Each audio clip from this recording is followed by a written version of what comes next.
discípulos de Cristo que al reino de los cielos le dieron su lealtad.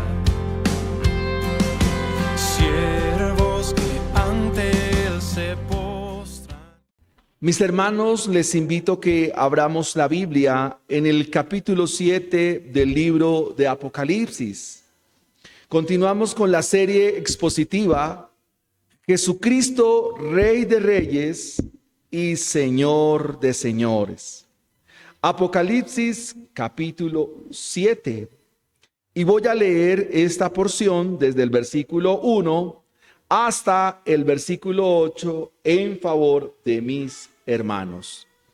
Dice así la palabra del Señor. Apocalipsis capítulo 7, versículos 1 al 8. Después de esto vi a 4 ángeles en pie sobre los 4 ángulos de la tierra, que decían a los 4 vientos de la tierra, para que no soplase viento alguno sobre la tierra, ni sobre el mar, ni sobre ningún árbol. Vi también a otro ángel que subía de donde sale el sol, y tenía el sello del Dios vivo, y clamó a gran voz a los 4 ángeles a quienes se les había dado el poder de hacer daño a la tierra y al mar, diciendo: no hagáis daño a la tierra, ni al mar, ni a los árboles, hasta que hayamos sellado en sus frentes a los siervos de nuestro Dios. Y oí el número de los sellados, 144,000 sellados de todas las tribus de los hijos de Israel. De la tribu de Judá, 12,000 sellados. De la tribu de Rubén, 12,000 sellados. De la tribu de Gad, 12,000 sellados. De la tribu de Aser, 12,000 sellados. De la tribu de Neftalí, 12,000 sellados. De la tribu de Manasés, 12,000 sellados. De la tribu de Simeón, 12,000 sellados. De la tribu de Leví, 12,000 sellados. De la tribu de Isaacar, 12,000 sellados. De la tribu de Zabulón, 12,000 sellados. De la tribu de José, 12,000 sellados. De la tribu de Benjamín, 12,000 sellados. Amén y amén. El título de nuestro sermón en esta mañana: el Evangelio, el sello del Dios vivo. El Evangelio, el sello del Dios vivo. Este capítulo 7 está íntimamente ligado al capítulo 6, al sexto sello. Algunos mencionan que este capítulo 7 es un paréntesis dentro del desarrollo de la historia que nos presenta el autor sagrado. Al final del capítulo 6 encontramos una pregunta angustiante, una pregunta de conmoción. Y esa pregunta que encontramos al final del capítulo 6, verso 17 es: ¿quién podrá sostenerse en pie? Este capítulo 7 nos da respuesta a esa pregunta. Aunque en el sermón pasado dijimos que sí hay algunos que se van a sostener en pie. ¿Quién podrá sostenerse en pie?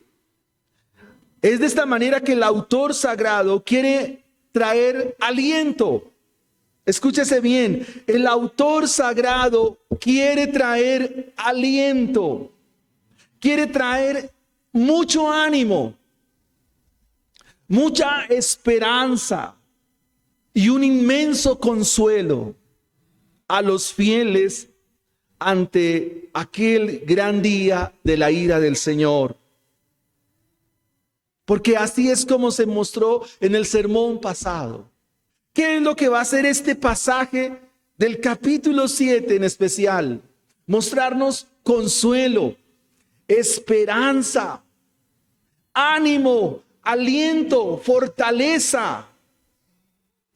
Y pareciera que la ira divina en el capítulo 6 no haría distinción entre los siervos de Dios y los impíos de este mundo, los habitantes de la tierra.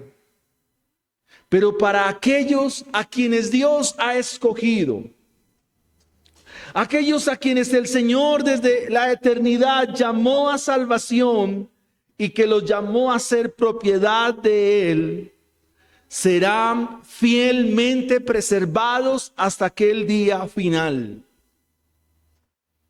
Y quiero traer las palabras del apóstol Pablo en el capítulo 1 de la carta a los Filipenses, versículo 6.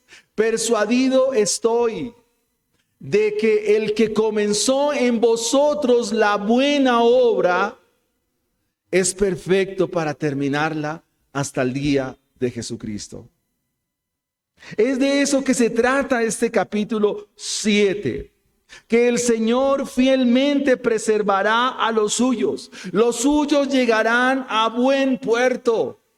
Los hijos de Dios, los escogidos de Dios, tendrán un final bueno. El mejor de los finales. Lo que este capítulo 7 nos va a mostrar en la sección que hemos leído es que sobre estos a quienes Dios ha llamado van a ser sellados con una señal en sus frentes. Es la señal del Dios vivo. Y óigase bien, esta señal los va a distinguir. Esta señal los diferenciará de los demás. Esta señal los distinguirá de los paganos. Esta señal los va a distinguir de los incrédulos. Esta señal los va a distinguir de los enemigos del Señor. Porque en estos que Dios escogió está el sello del Evangelio. Porque el Evangelio es el sello del Dios vivo. El Evangelio es el sello del Dios vivo, el Dios verdadero. Y quisiera que en primera instancia pudiéramos mirar desde el versículo 1 al versículo 3, el ángel que sella. El ángel que sella. Ese sería nuestro primer punto a desarrollar en esta mañana. Pero antes permítanme decir que el Evangelio es una buena noticia. Siempre tú quieres que te den buenas noticias, que te den buenos comentarios. Y quisieras anhelar que alguien te dijera algo bueno. El Evangelio es una buena noticia. Es la mejor de las noticias. Y vamos a mirar el ángel que sella, porque es este ángel el que tiene la buena noticia. El Evangelio es el sello del Dios vivo. Volvamos a mirar el versículo 1. Después de esto, esta es una frase que se repite, es un estribillo en Juan. Recuerde que Juan está mirando imágenes, cuadros. Y acá del cielo ahora vuelve a la tierra. Ese es un contraste que se va a seguir. Él va a ver cosas en el cielo y ahora también va a ver cosas en la tierra. Después de esto vi a 4 ángeles. El libro ya sabemos de contenido simbólico, es de lenguaje apocalíptico. Y debemos ser cuidadosos con la interpretación. La expresión después de esto vi se hace repetitiva para mostrarnos de que Juan está viendo cuadros, imágenes, en la medida que se desatan los sellos. Recordemos que aún queda el 7º sello. Recordemos que aún hay un 7º sello por desatar de parte de nuestro Señor Jesucristo. ¿Qué es lo que ve Juan en el versículo 1? Ve a 4 ángeles en pie sobre los 4 ángulos de la tierra. Pero al mismo tiempo ve que estos 4 ángeles están deteniendo los 4 vientos. El número 4 está siendo repetitivo.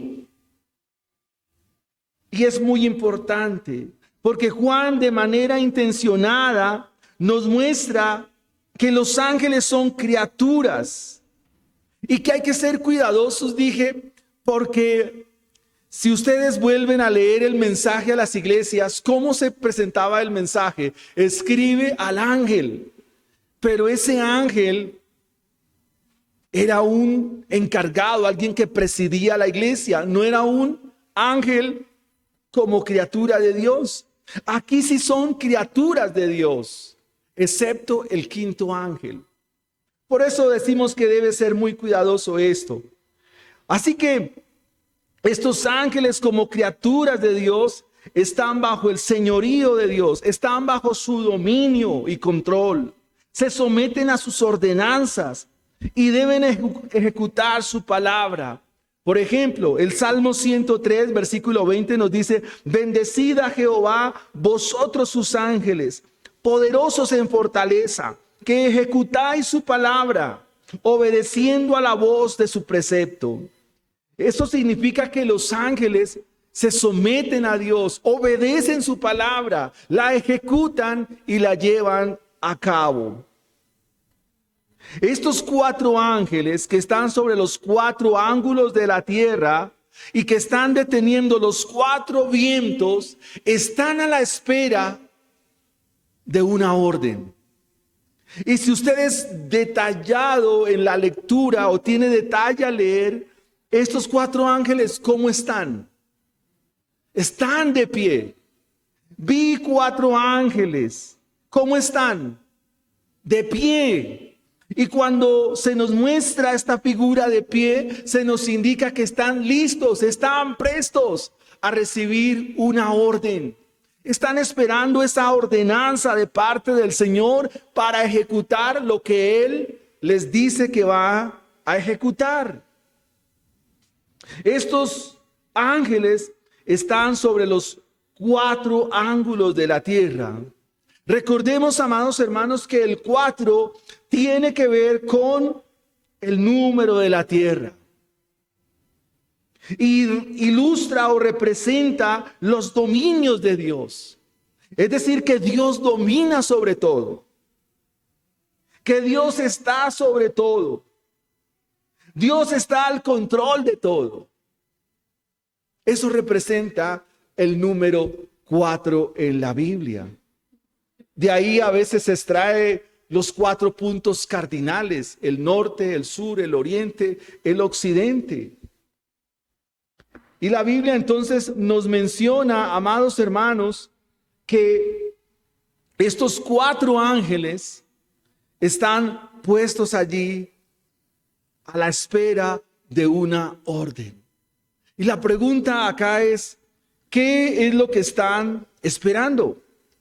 ¿Qué es lo que están aguardando? ¿Qué es lo que Juan quiere decirnos en esta mañana? En primera instancia se nos muestra que los ángeles están puestos sobre los 4 puntos de la tierra y están deteniendo los vientos. ¿Cuántos vientos? 4 vientos. ¿Y qué significan los vientos en la Escritura? ¿Qué significan los vientos a través de todo el Antiguo Testamento? En el pasado, ¿en dónde se registran los vientos de Dios? Amados hermanos, el libro de Apocalipsis sería muy fácil de interpretar si fuéramos juiciosos en la lectura del Antiguo Testamento. Es un llamado a leer la Escritura. Por ejemplo, recordemos cuando los israelitas iban para Canaán y se encontraron en Mizpa y estaban frente al Mar Rojo. ¿Qué envió el Señor? Un fuerte viento. Eso usted lo encuentra en Éxodo capítulo 14, versículo 21. Y se nos dice que el Señor envió un gran viento. ¿Y qué pasó con el mar? Se abrió. Y una vez el mar se abre, entonces cuando los israelitas pasan, Dios quita el viento y las aguas se cierran. ¿Y qué pasó ese día con los enemigos de Dios? fueron sepultados bajo las moles de agua del Mar Rojo. Dios envió un fuerte viento para abrir el Mar Rojo. Los vientos en la Biblia describen el poder soberano de Dios. Y los ángeles aquí actúan o están deteniendo esos vientos en favor de la humanidad no arrepentida. O sea que Juan nos está recreando que si los ángeles están deteniendo los vientos de Dios, significa que están a favor de la raza humana, porque esos vientos nos están mostrando el juicio de Dios. Los 4 ángeles rectores de esos 4 vientos impiden que se sople sobre la tierra. ¿Qué se va a soplar sobre la tierra? El juicio de Dios. Se va a soplar juicio sobre el mar, sobre los árboles, y arrojar los castigos que el Señor ha determinado en su justicia divina. El propósito de esto es que aún quedan personas por sellar con el evangelio del Dios vivo, y esa es la razón por la cual hay 4 ángeles que están deteniendo esos 4 vientos para que el plan del evangelio se lleve a cabo en los que Dios ha escogido desde antes de la fundación del mundo. ¿Cuál es el énfasis de Juan aquí? Mostrarnos que los juicios de Dios son reales. Mostrarnos que los juicios de Dios son definitivos en el tiempo que le queda a la humanidad.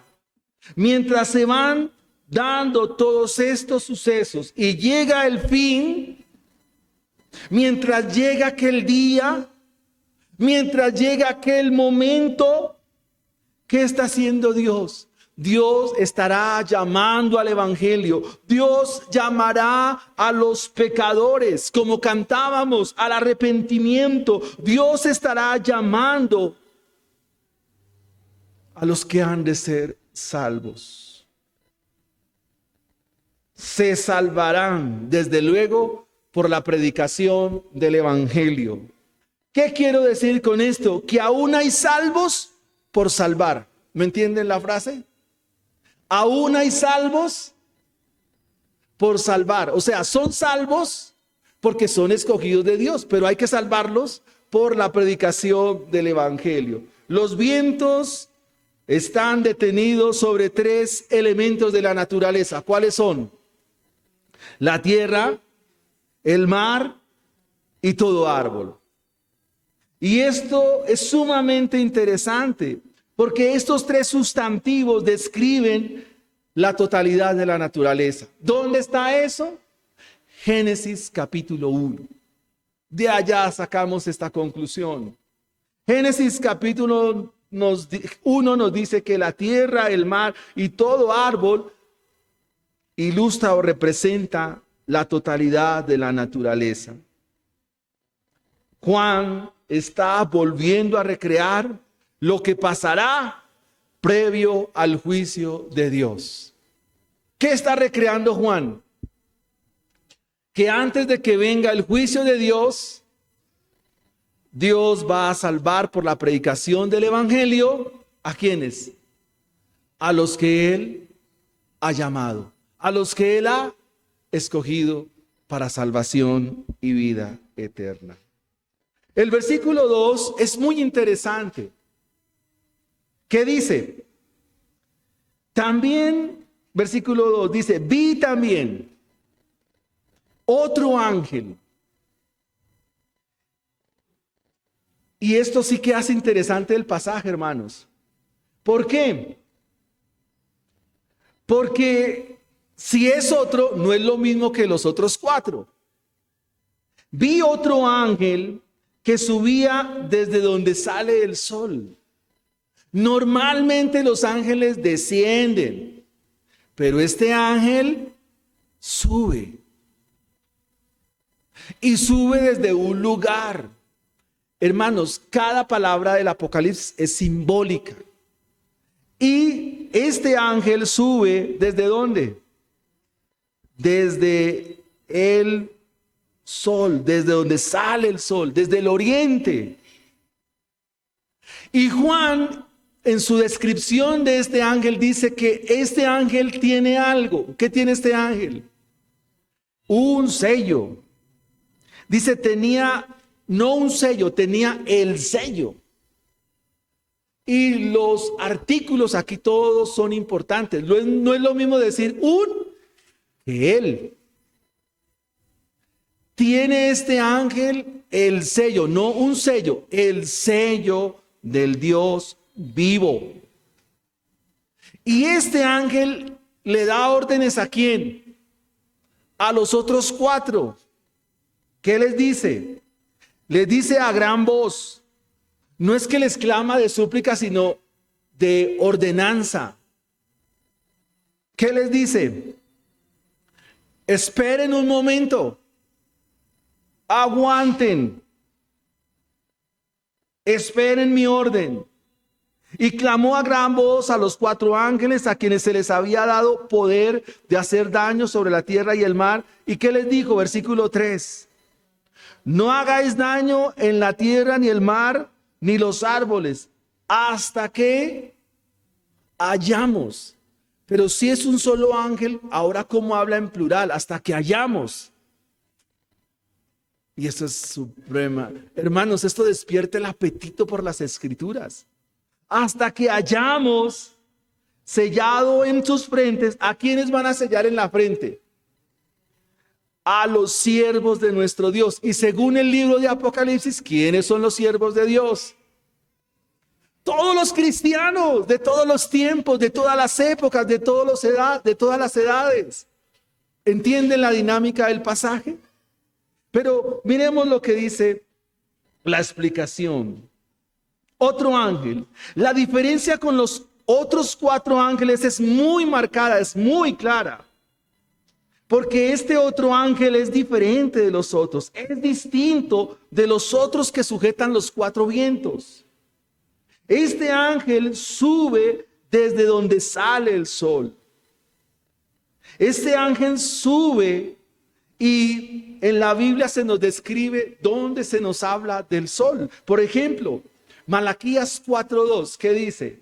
Mas vosotros, a los que teméis a mi nombre, os nacerá el sol de justicia, y en sus alas traerá salvación, y saldréis y saltaréis como becerros de la manada. Esta expresión idiomática es la figura que describe la salvación. El sello del Dios vivo es el evangelio. Y si el evangelio está en las manos de este otro ángel, pues este otro ángel tiene que estar descrito en el Antiguo Testamento. Por ejemplo, Isaías 9:2 se nos dice que el pueblo que andaba en tinieblas vio gran luz, y los que moraban en tierra de sombra o de muerte, luz le resplandeció. O sea que este ángel nos está hablando de un ángel de la antigüedad, de un ángel del pasado. ¿Quién es? ¿Quién? Pero antes de ser encarnado, ¿cómo se llamaba? El ángel del Señor. Un ángel que se le presentó a Agar. Si escucharon o leyeron Génesis, que le dice a Agar, la llama y luego se presenta como Dios. El mismo que se presenta a Josué cuando Josué está mirando Jericó. El mismo que se le presenta a Moisés en la zarza. El mismo que se le presenta a los padres de Sansón. El mismo que se le presenta a Gedeón. ¿Y qué le dijeron cuando lo vieron? Hemos visto a Dios y no hemos muerto. Este ángel es nuestro Señor Jesucristo antes, porque el único que tiene el sello de Dios, el sello del Dios vivo, ¿quién es? Nuestro Señor Jesucristo. Es el que tiene el sello del Dios vivo. Y ya aquí nos deja claro el pasaje. Nos deja claro el entendimiento del pasaje. Otra cualidad de este ángel es que le da órdenes a los 4 ángeles. El único que le da orden a los ángeles, ¿quién es? El mismo que los creó. Hemos leído el Salmo 103. Los demás ángeles se les sujetan y esperan sus órdenes. Así que para todos nosotros, esta es una imagen clara y una diáfana referencia al ángel de Jehová. Pero, amados hermanos, ustedes han leído seguramente el Salmo 34. ¿Qué dice? Que el ángel de Jehová acampa ¿a quién? Alrededor de los que le temen. ¿Y qué hace con ellos? Los defiende. Versículo 3. Este ángel les dice: no hagan daño ni a la tierra, ni al mar, ni los árboles. La orden es clara. Los juicios de Dios vendrán cuando todos los salvos hayan sido salvados. La orden es muy clara para nosotros. Y dice: no le hagan daño ni a la tierra, ni al mar, ni a los árboles, a la totalidad de la naturaleza. Y mire esta parte importante, mis amados hermanos. Dice aquí: hasta que hayamos sellado en sus frentes. ¿A dónde se van a sellar los hijos de Dios? O los salvos, los que han de ser salvos. ¿A dónde los sellan? En la frente. ¿Literal o simbólico? Es simbólico. ¿Cómo se sella a alguien en la frente? ¿De pronto se va a tatuar el nombre de Dios acá? No, no es así. Y es lo que vamos a desarrollar a continuación. Entonces estamos viendo al ángel que sella. ¿Cómo los va a sellar? En la frente. Y si dice hallamos, ¿es él con quiénes? ¿Con quiénes? Con los que predican el evangelio, porque está hablando en plural. Dice, un momento, no vayan a destruir ni el mar, ni la tierra, ni los árboles, porque nos toca sellar a los hijos de Dios, a los salvos nos toca sellarlos. Nos toca sellarlos. O sea, Él tiene otros ángeles, que son los ángeles con los cuales inicia el mensaje a cada carta. ¿Cómo inicia el mensaje a cada carta? Escribe al ángel, o sea, escribe al predicador, escribe al que preside la iglesia, al que enseña a la iglesia. Esa es una manera de sellar, anunciando el evangelio. Y déjame decirte algo, solo escucharán el evangelio los que son del evangelio.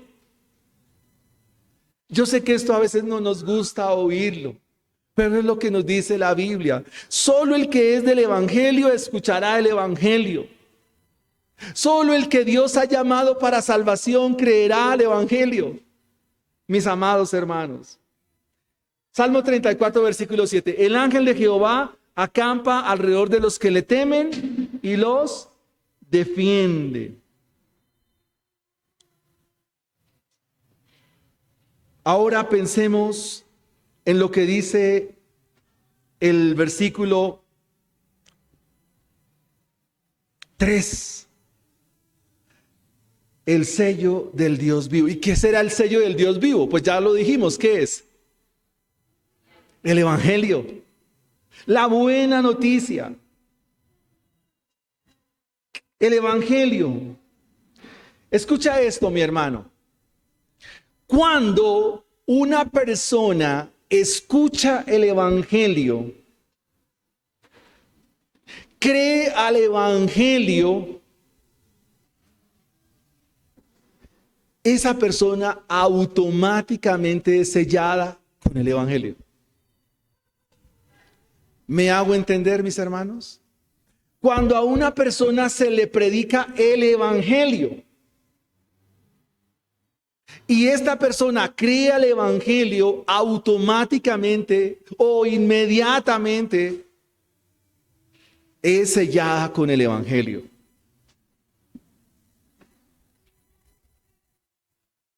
La palabra que se usa aquí para sellar es una palabra que habla de marcar, de poner una impronta que no es borrable. Pilas con lo que estoy diciendo, mis hermanos. La palabra que se usa aquí para sellar es una palabra que se usa para marcar, para grabar. O sea, es algo que no se puede quitar y no se puede borrar. ¿Dónde está eso? Porque si no, no pudiéramos ser expositivos. Estaríamos no hablando de predicación expositiva. En Cantar de los Cantares hay una referencia, pero quiero mirar la referencia del apóstol Pablo a los Efesios. Efesios capítulo 1, versículos 13 y 14. En la carta a los Efesios, el misterio de Dios es Cristo y el misterio de Cristo es la iglesia. Y en Efesios se nos dice, Efesios capítulo 1, versículos 13 y 14. En él también, o sea, en Cristo, vosotros, habiendo oído la palabra de verdad, el evangelio de vuestra salvación, y habiendo creído en él. ¿Sí lo notan, mis hermanos? ¿Qué está diciendo Pablo a los Efesios? Está diciendo, ustedes, habiendo oído la palabra de verdad. ¿Cuál palabra de verdad? El evangelio. ¿Y qué pasó cuando ellos creyeron? Dice, habiendo vosotros oído la palabra de verdad, el evangelio de vuestra salvación, y habiendo creído en él, ¿qué pasó? Fuisteis sellados. ¿Con quién? Con el Espíritu Santo, que es la promesa, que son las arras de nuestra herencia, hasta la redención de la posesión adquirida para alabanza de su gloria. Amén. ¿Está claro? Son sellados con el evangelio. Ser sellado en la frente nos va a dar una descripción muy interesante. En el campo, mi señora madre tenía unas reses. Y para que en la vereda todo el mundo distinguiera esas reses, se usaba una herramienta para marcar el ganado. Se llama una cifra. Es el mismo verbo que aparece acá, cifrar. Y esa cifra se calentaba al rojo vivo. Y se traía la res, y sobre la res, en su anca o en su muslo, se le ponía esa cifra. Y quedaba ahí las iniciales de mi mamá. M. Esas eran las iniciales de la cifra. Y la res quedaba marcada, cifrada. Dios en los creyentes, mis amados hermanos, nos ha marcado, nos ha sellado, y nadie podrá quitar esa marca. Por eso cantábamos, nadie nos podrá separar del amor de Dios. Nadie. O sea, somos salvos. Pero aún hay salvos por salvar. Ahora, ¿qué significa ser sellado en la frente? Entonces no es tener una estampa aquí, no es tener un grabado aquí, no es nada de eso. Nada de esas cosas. Primera a los Corintios 2:16 dice, porque ¿quién conoció la mente del Señor? ¿Quién le instruirá? Mas nosotros tenemos la mente de Cristo. O sea, ser sellado significa tener los pensamientos de Cristo. ¿En dónde? En eso, en el pensamiento. Cuando hablamos de corazón en la Biblia, no estamos hablando del órgano que bombea la sangre. Estamos hablando de los pensamientos. Tener la mente de Cristo, amados hermanos, tener la mente del Señor significa que en nuestro pensamiento y en nuestra mente está su conocimiento. Cuando tú dices que piensas como Cristo, estás diciendo que tienes su conocimiento en tu mente. Recuerden que más adelante se nos va a mostrar los que son sellados con la bestia. Y usted ya puede entender que es sellado, ser sellado con la bestia. La bestia es el sistema antidios. ¿Y cómo piensa el sistema antidios? Pero ¿cómo piensan los cristianos? ¿Cómo piensan los creyentes?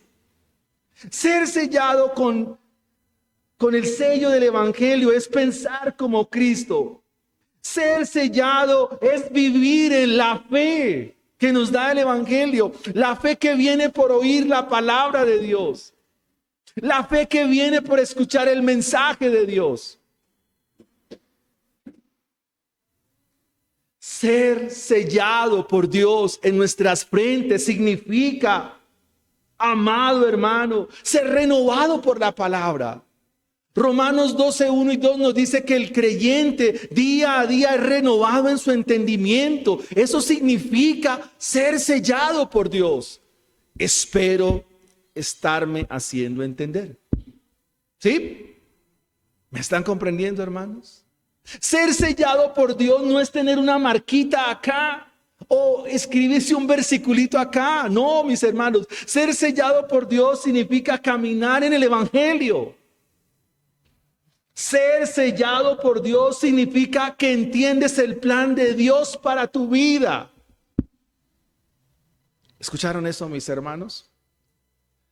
¿Tú entiendes el plan de Dios para ti? ¿Sabes para qué Dios realmente te tiene aquí en esta tierra? En los pocos años que llevas y en los que te faltan por vivir. ¿Sabes a qué te llamó Dios? ¿Realmente tienes claro en ello? Ser sellado por Dios significa identificarse con el propósito de Dios. Ser sellado por Dios y vivir con los pensamientos de Dios aquí en la frente no es nada menos y nada más que ser sumisos y sujetos a la palabra del Señor y ser guiados por el Espíritu de Dios. Entonces yo los invito al arrepentimiento en esta mañana, mis amados hermanos.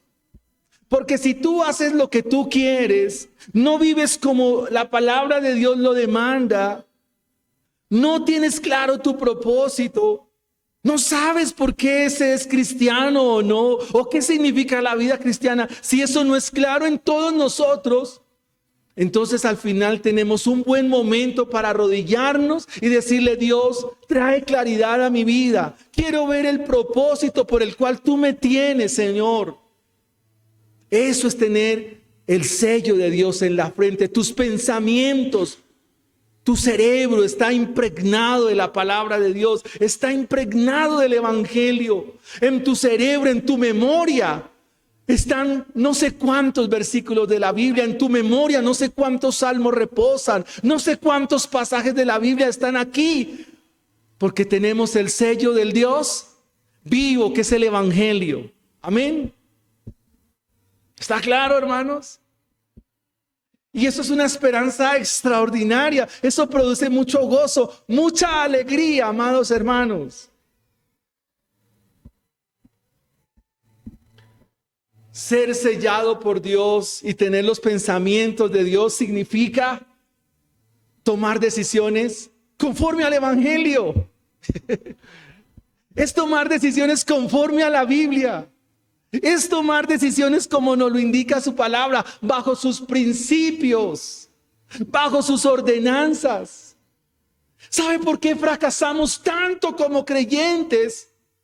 Y por eso no se va la salvación de nuestra vida. Le dejo que estudie la historia de Sansón una vez más, ahorita que tiene tiempo. ¿Sabe por qué a veces nosotros fracasamos en todas las áreas de nuestra vida? ¿Quiere saberlo? Porque las decisiones que tomamos no siempre son conforme a Dios. O sea, somos rebeldes porque queremos hacer lo que se nos da la gana. No hagas eso, arrepiéntete hoy de eso. Porque eres un hijo de Dios, eres una hija de Dios. Actúa como tal, eres sellada con el evangelio, eres sellado con el evangelio, el sello del Dios viviente. Entonces vive como un sellado por Dios, por nuestro Señor Jesucristo, porque Él es el evangelio. Amén. Amén. Amén. Somos hijos de Dios, eres una hija de Dios, eres un hijo de Dios. Toma decisiones conforme a ello. Tomar decisiones de acuerdo a Cristo es lo más saludable, es lo más sensato, es lo más inteligente. Eso nos dice el libro de los Proverbios. Amén. Segunda a los Corintios, capítulo 10, versículos 3 al 6. La segunda carta a los Corintios se escribe porque el apóstol Pablo hace defensa de su ministerio.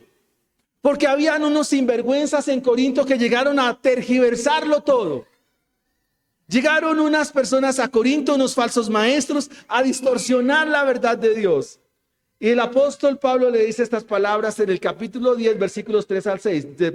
Pues aunque andamos en la carne, no militamos según la carne. ¿Es claro eso?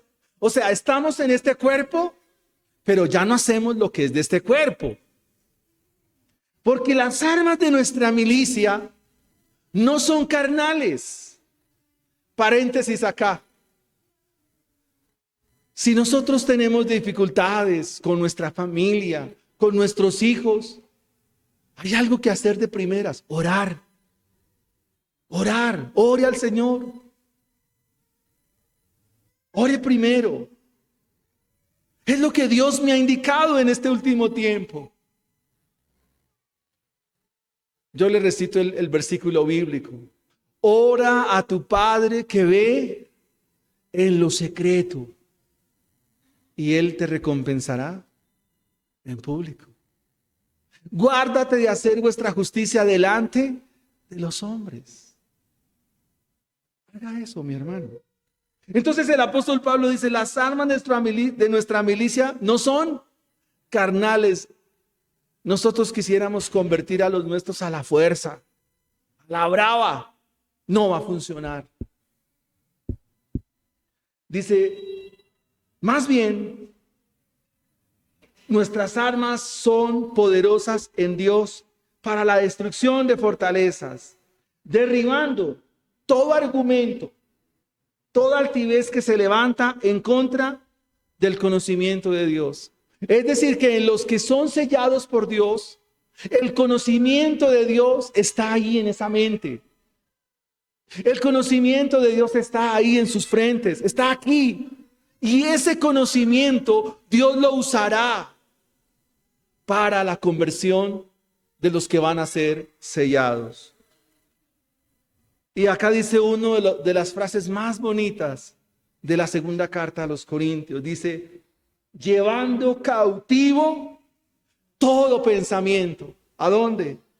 A la obediencia de Cristo. Todo pensamiento es llevado cautivo. Aquí la palabra cautivo es como si fuera amarrado. O sea, llevado a la obediencia de Cristo Jesús. Estando prontos para castigar toda desobediencia cuando vuestra obediencia sea perfecta. Amén. Veamos en segunda instancia el número de los sellados. En segunda instancia vamos a ver el número de los sellados. Versículo 4. Y oí el número de los sellados. ¿Cuántos eran?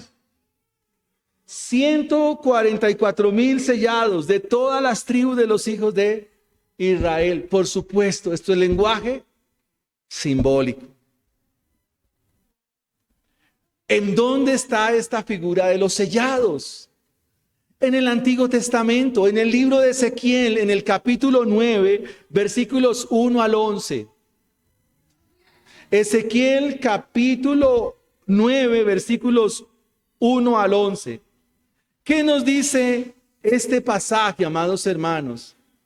Nos dice que Ezequiel fue levantado para animar los que están en el exilio allá en Babilonia. Y que allí en Babilonia se presenta también la gloria del Dios de Israel. Y eso era muy extraño porque si la gloria del Señor debía estar sobre el templo en Jerusalén, ¿qué hace la gloria de Dios a cientos de kilómetros de Israel, de Judá, de Jerusalén? Así que el profeta en visión mira que vienen 6 hombres para traer juicio sobre la tierra. A estos hombres se les llama los verdugos. Son ángeles que vienen a destruir y vienen equipados con instrumentos para destrucción. En medio de ellos hay un varón que está vestido con lino, con un estuche de escriba en la cintura. Es decir, que hay, mire cómo se recrea la escena. El profeta ve que vienen 6 personajes, pero dentro de esos 6 también hay uno que tiene ceñido una alforja de escribiente o de alguien que escribe. Y dice el profeta Ezequiel que de momento ellos están listos para destruir,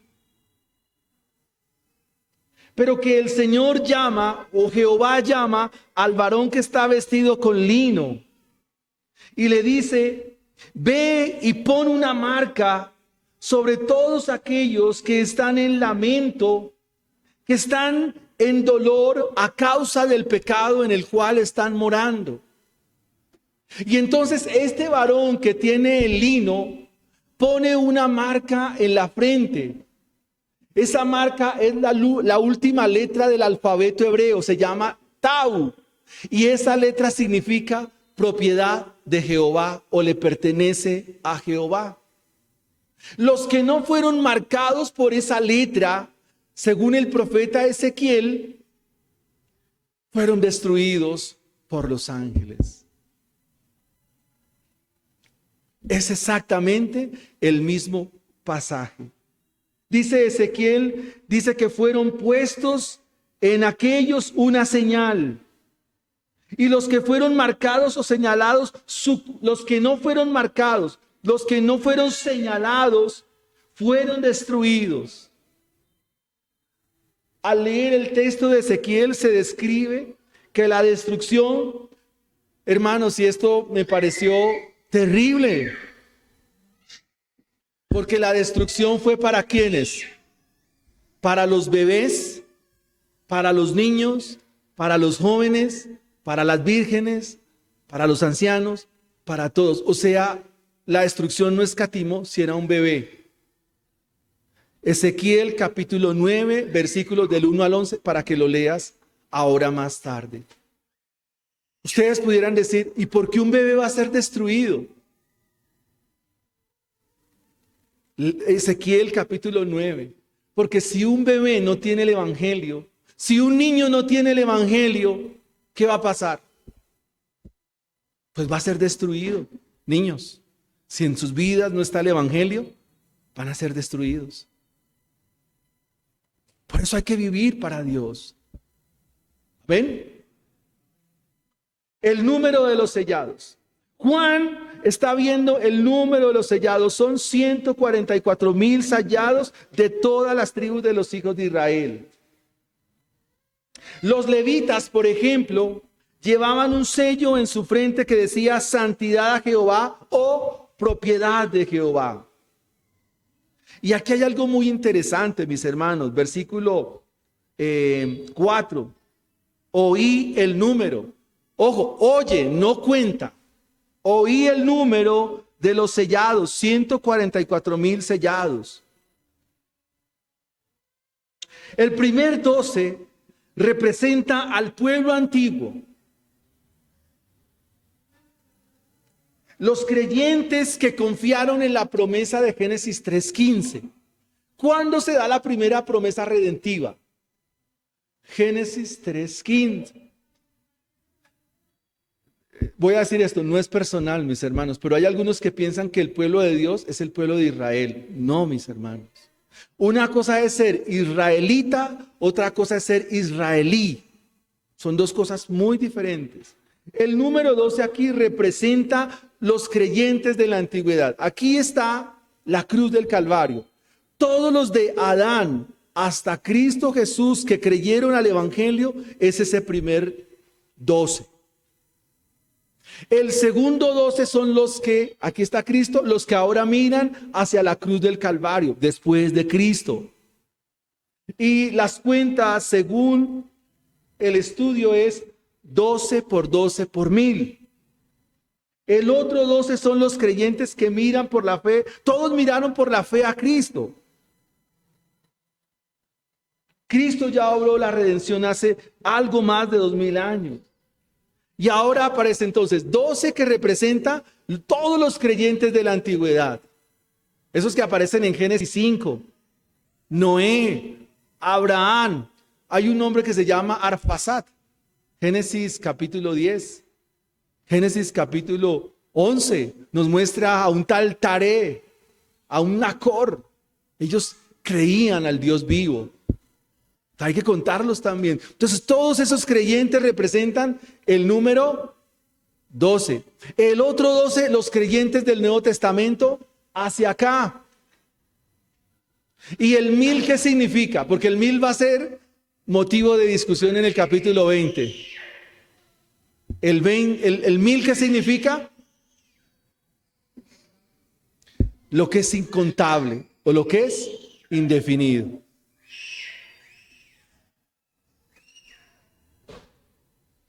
Dice acá la escritura, y el número de los sellados eran 144,000 sellados. ¿De dónde? De todas las tribus.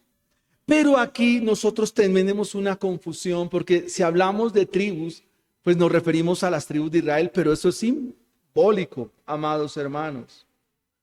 La palabra tribu hace referencia a personas que tienen el mismo llamado o el mismo propósito. La palabra tribu hace referencia en el lenguaje de la Biblia a aquellos que tienen el mismo propósito, el mismo objetivo, pero sin ser de la misma cultura o de la misma sociedad. Y déjenme darle un ejemplo en esta mañana. ¿Todos aquí somos bogotanos? ¿Todos aquí somos bogotanos? No, yo soy santanderiano. Pero igual que ustedes, yo soy llamado al Evangelio. ¿Alguien aquí es de la costa? ¿Alguien aquí es paisa? Pero hay paisas que son salvos. Hay costeños de la costa norte o de la costa del Pacífico que son salvos. Del sur hay salvos. Y eso es lo que se llama tribu. ¿Qué dice la Biblia? De toda raza, de toda lengua, de toda tribu y de toda nación. Para hacer referencia a qué? A que de todas partes del mundo Dios llamará a salvación. Los 144,000 sellados, ¿de dónde proceden? De las tribus de los hijos de ¿quién? De Israel. ¿Y qué significa la palabra Israel? El que lucha con Dios. Y pregunto, ¿estará bien luchar con Dios? ¿Por qué? Porque el que lucha con Dios, ¿qué le pasa? Dios va a ganar siempre. Hubo un hombre que luchó con Dios, su nombre es Jacob, al cual se le dijo, ya no te vas a llamar más Jacob, ahora te llamarás Israel. Pero el que lucha con Dios no debe hacerlo. Y eso describe una vez más de dónde llama a Dios, porque el que lucha con Dios, ¿quién es? Un rebelde, alguien indómito. A Israel se le conoce como el pueblo de dura ¿qué? Cerviz. A Israel se le conoce como el pueblo que de alguna manera siempre está luchando con Dios. O sea, nunca está obedeciendo con plenitud. Pero también nosotros hemos sido de dura cerviz. Nosotros hemos sido no dóciles al Evangelio. No hemos sido receptores del Evangelio. Y eso describe quiénes somos. Los que luchan con Dios de dura cerviz son soberbios, petulantes, altivos. Y de eso se compone el pueblo de Dios, de pecadores que fueron altivos, soberbios, arrogantes. Y veamos en tercera y última instancia la referencia antigua a esos sellados. Tercer punto. La referencia antigua a los sellados. Se nos describen las 12 tribus.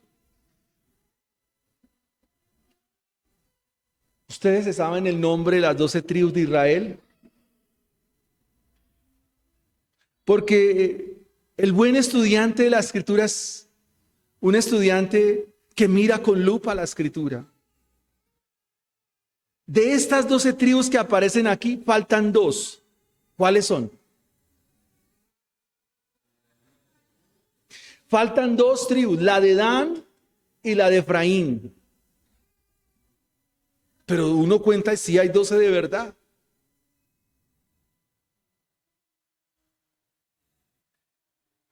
Lo lógico es que apareciera de primeras la tribu de Leví, pero ¿cuál aparece de primeras?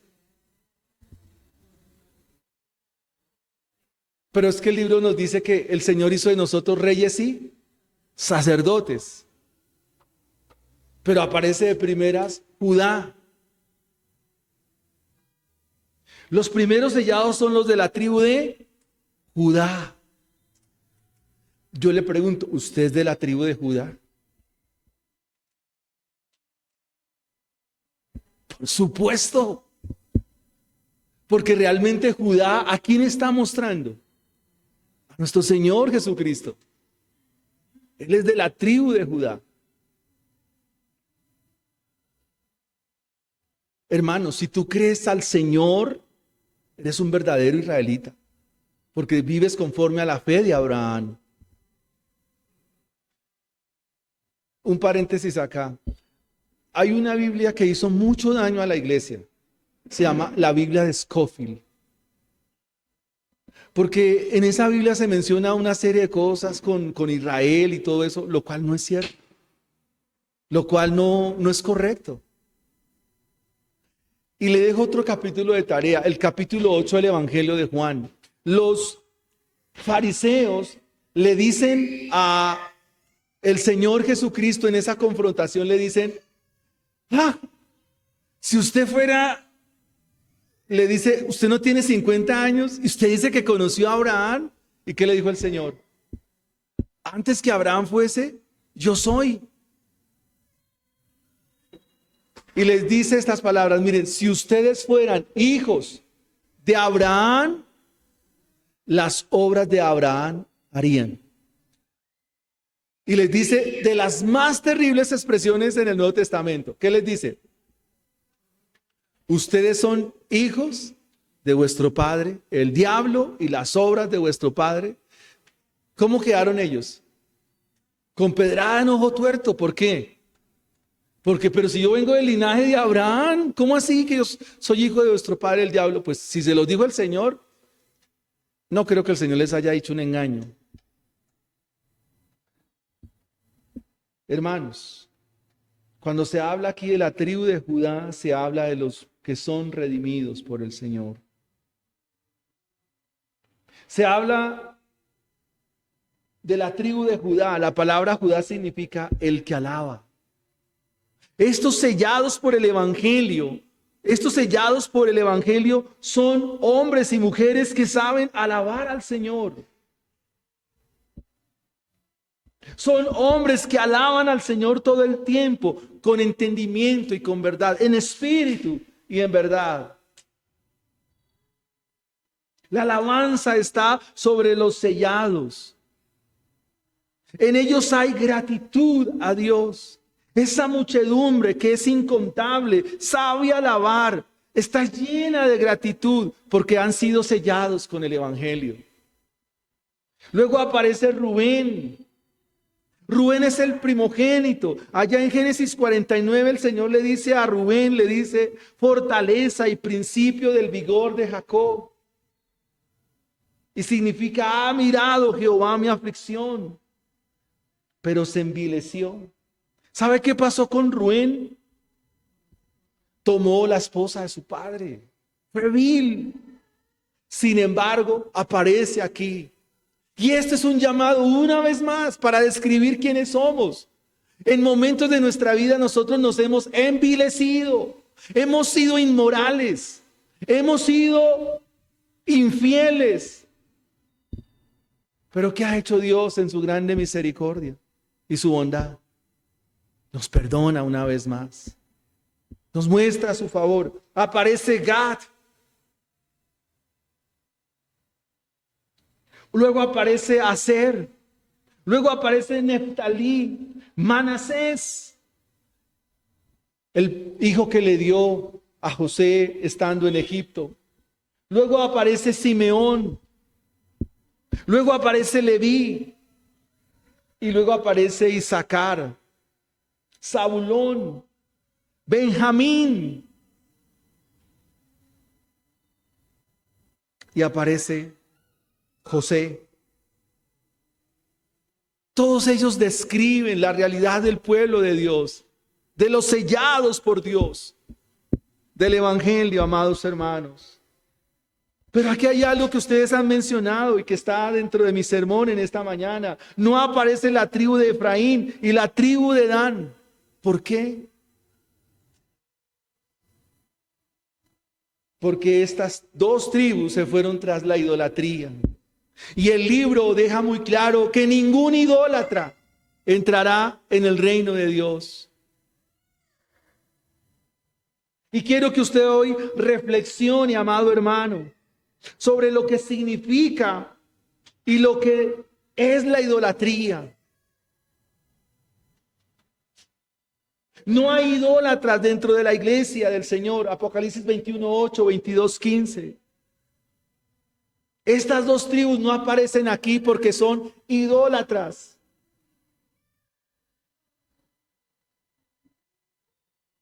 Yo sé que ustedes han escuchado y les gusta escuchar que Dios es solo amor, y es verdad. Dios es amor. Pero el Dios que ama también odia. Y el pecado, amado hermano, más detestable para Dios es la idolatría. Ese es el pecado que Dios más detesta. Y está en el primer mandamiento. Yo soy Jehová tu Dios. No tendrás dioses ajenos delante de mí.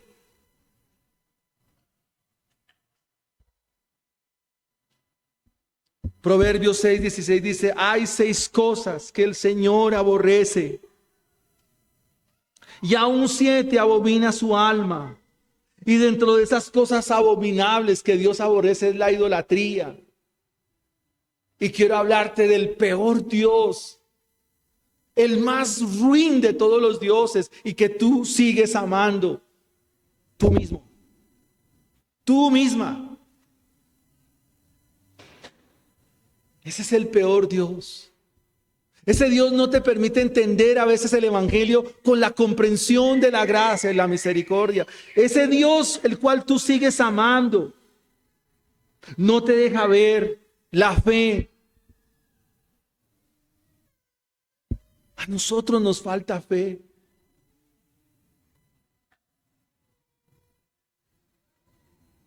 A veces se nos da muchas cosas abominables a los ojos de Dios, pero lo que Dios más aborrece es cuando nos cargamos de esa idolatría y ese amor hacia nosotros mismos.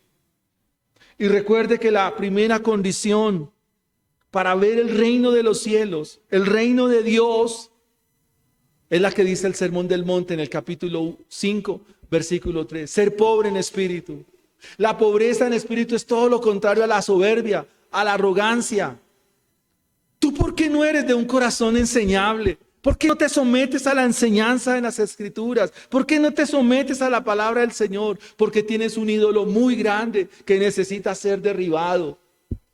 La tribu de Dan y la tribu de Efraín no aparecen aquí porque fueron las tribus que en la antigüedad fueron llenas de idolatría. Se fueron tras los dioses de este mundo.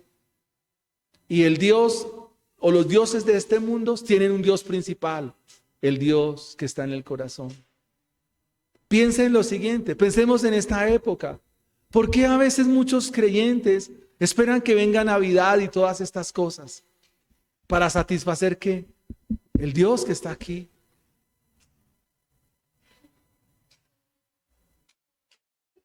Amados hermanos, yo le dejo que reflexione acerca de la idolatría. No tengan dioses ajenos delante de mí, porque yo soy Jehová tu Dios fuerte, celoso.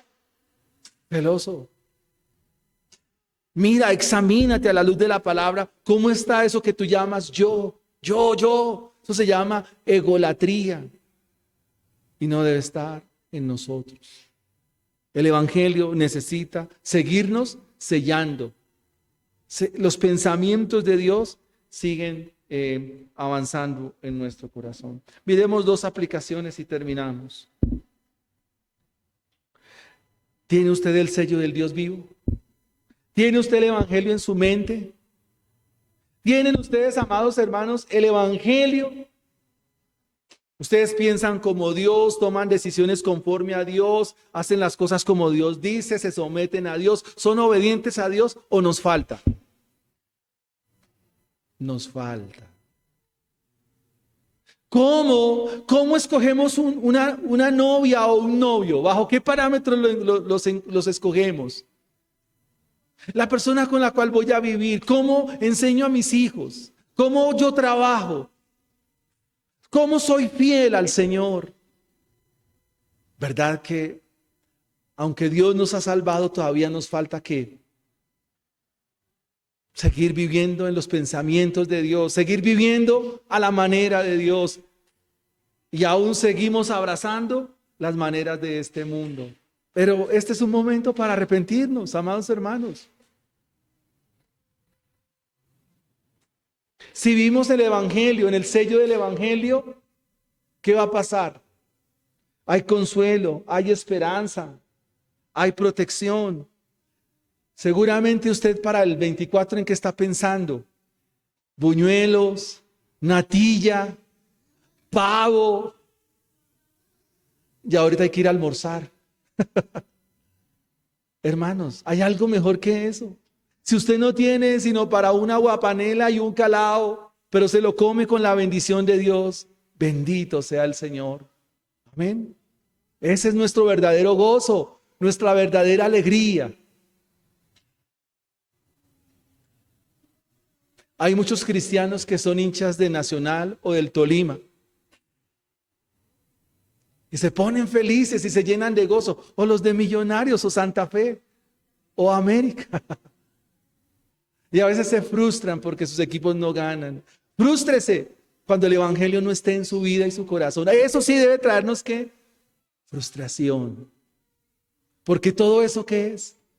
Efímero y pasajero. No vale la pena nada de eso. Amén. Segunda aplicación. Y última. El sello indica que eres propiedad del Señor. El sello indica que tú le perteneces a Dios, que eres propiedad de Dios. Le pregunto, ¿tú de quién eres? ¿Quién es tu dueño? Dios. ¿Quién te arrebatará de sus manos? Nadie. Eso dice Juan 10, versículos 27 en adelante. Nadie los arrebatará de mi mano. Nadie. Y si nadie es, nadie. Certeza de salvación y de vida eterna. Si es así, amado hermano, ponte en pie y dale gracias al Señor.